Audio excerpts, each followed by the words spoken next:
Hello guys. Welcome to Pakistani real action. तो कैसे हैं आप सब? उम्मीद है आप सब बढ़िया होंगे और मजे में होंगे। मेरा नाम है वैसे मैं हूं मुबशर। सो गाइस, वीडियो का टाइटल है ऐसा इंडियन पीएम नहीं देखा जिसने यूएस के राष्ट्रपति की कॉल को इग्नोर कर दिया हो। हाँ पाक यार, मीडिया क्राइंग। तो वो भाई मोदी साहब, जी ने 1 घंटा पाकिस्तानी कॉल मीडिया करता रो रहा रहा है। है। 1 घंटा कॉल करता रहा JD US Vance vice president और मोदी जी ने उसको इग्नोर कर दिया। मतलब फोन नहीं मतलब उठाया। ऐसा जो पीएम पाकिस्तानी बोल रहे हैं, हमने नहीं देखा दुनिया में बिल्कुल कि कोई भाई यूएस की कॉल को इग्नोर करे। इग्नोर कर भाई दे। ये है भारत का पावर। क्या पाकिस्तानी मीडिया बोल रहा है, देखते हैं। तो स्टार्ट। ऑपरेशन सिंदूर के दौरान अमेरिका के हस्तक्षेप को लेकर जिस तरह का विवाद फैला हुआ है, उन सब के बीच पीएम नरेंद्र मोदी का यह दावा बहुत सनसनीखेज है।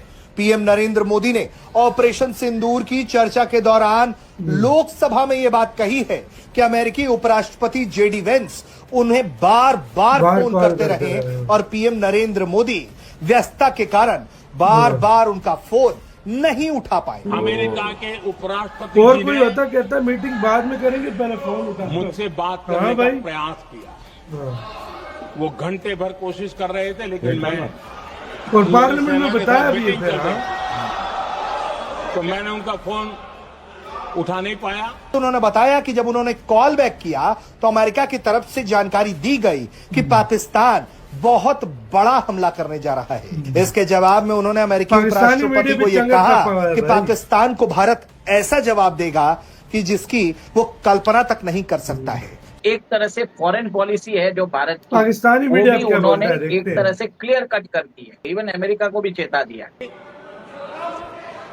दुनिया के किसी भी नेता ने ये बहुत बड़ी बात भारत थी। के ऑपरेशन रोकने के लिए नहीं कहा। ये बहुत बड़ी बात थी। बहुत बड़ी बात।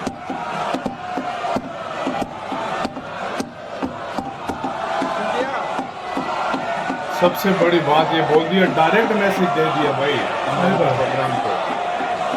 Direct message. उसी दौरान बहुत मेहरबानी।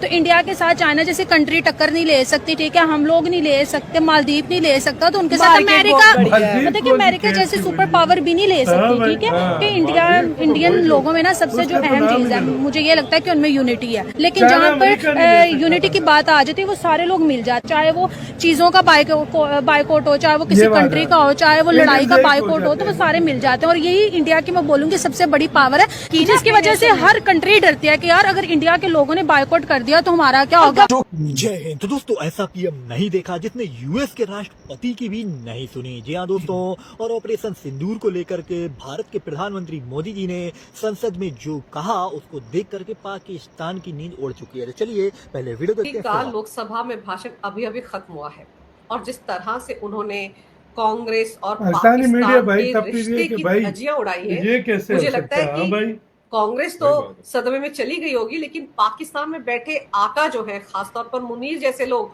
उनको भी सदमा लग गया होगा कि भारत अब जब भी कुछ आतंकवादी घटना का अंजाम देंगे, वो भारत में तो गोली का जवाब गोले से मिलेगा। जवाब सीधा दे दिया यार, सीधी इससे बढ़कर देखिए, क्या बहुत बात सारी होगी? मुद्दे जो है प्राइम मिनिस्टर मोदी ने संबोधन किया है देश को। उन्होंने बताया है कि कैसे उन्होंने जो एक तरह से उन्होंने अपना जो विचार व्यक्त किए हैं, एक दुश्मन को चेतावनी भी दी है, ऑपोजिशन का प्रोपेगेंडा एक्सपोज भी कर दिया है, और एक तरह से फॉरेन पॉलिसी है जो भारत की, वो भी उन्होंने एक तरह से क्लियर कट कर दी है। सबसे बड़ी बात है कि उन्होंने इंडस वाटर ट्रीटी की बात की कि उसको अवेंस में रख दिया है, और कैसे उन्होंने बताया कि 80% जो पानी है वो पाकिस्तान को जाता था, जिसके कारण देश के अंदर किसानों को बहुत ज्यादा तकलीफ होती है। बहुत बड़ी डिबेट। सेकेंड, उन्होंने ये भी बताया कि कैसे कांग्रेस सरकारों ने देश की जो जमीनें हैं वो पाकिस्तान और श्रीलंका को गिफ्ट कर दी, और उसके कारण हम आज तक वो जो जमीनें जो उनके नाम पे की है, जो गिफ्ट कर दी है, उससे देश को कितना नुकसान उठाना पड़ रहा है।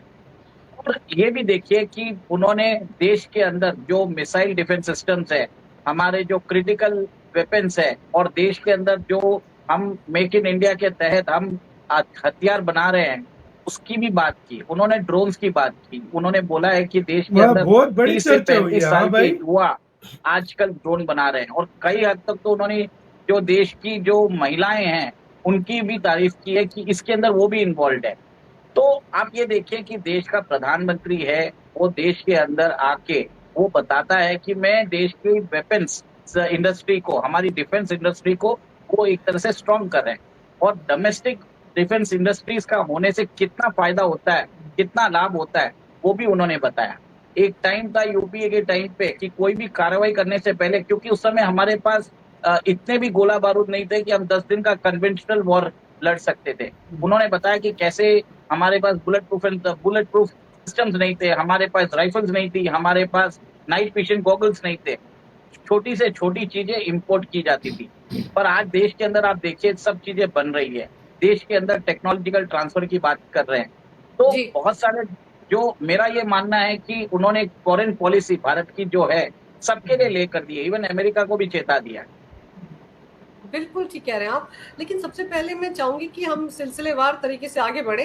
पहले तो जो भाषण राहुल गांधी ने दिया, उन्होंने तो सीधे सीधे विदेश नीति पर सवाल उठा दिया, एस जयशंकर पर सवाल उठा दिया, यहाँ तक कह दिया कि भारत के लिए सबसे बड़ी चुनौती है मतलब चाइना बहुत और बड़ी पाकिस्तान डिबेट को चली दूर है रख। भाई। इसी के साथ हुई वीडियो खत्म।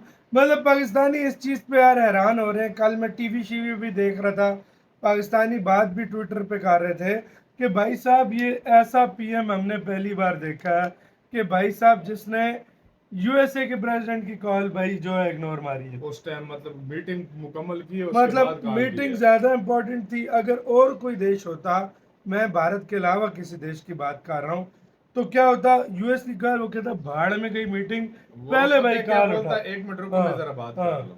वो फिर बोलता करते हैं मीटिंग। रुको भाई मीटिंग से आगे यूएसए की कॉल है। बिल्कुल। ये बहुत भाई जाहिर बात है और भरा में सबसे उसका। और सबसे बड़ी बात ये है ना, जिस तरीके के साथ इंडिया ने ये सब कुछ किया है ना, इंडिया ने कहा है, और एक किस्म का मैसेज अमेरिका को भी दे दिया है कि भाई बार बार जो आप लोग बोलते हो कि मैंने नेगोशिएशन कराया। मतलब ट्रम्प ने बोला था कि मैं ट्रेड की लालच देकर ट्रेड की लालच देकर मैंने ट्रेड का बोला है कि करेंगे, तो उसको मैंने तब युद्ध रुकवाया। तो इंडिया ने कहा है कि भाई किसी की भी हमने दुनिया का कोई भी लीडर आ जाए, मैंने ये किस्म का मैसेज भी उन्होंने दे दिया।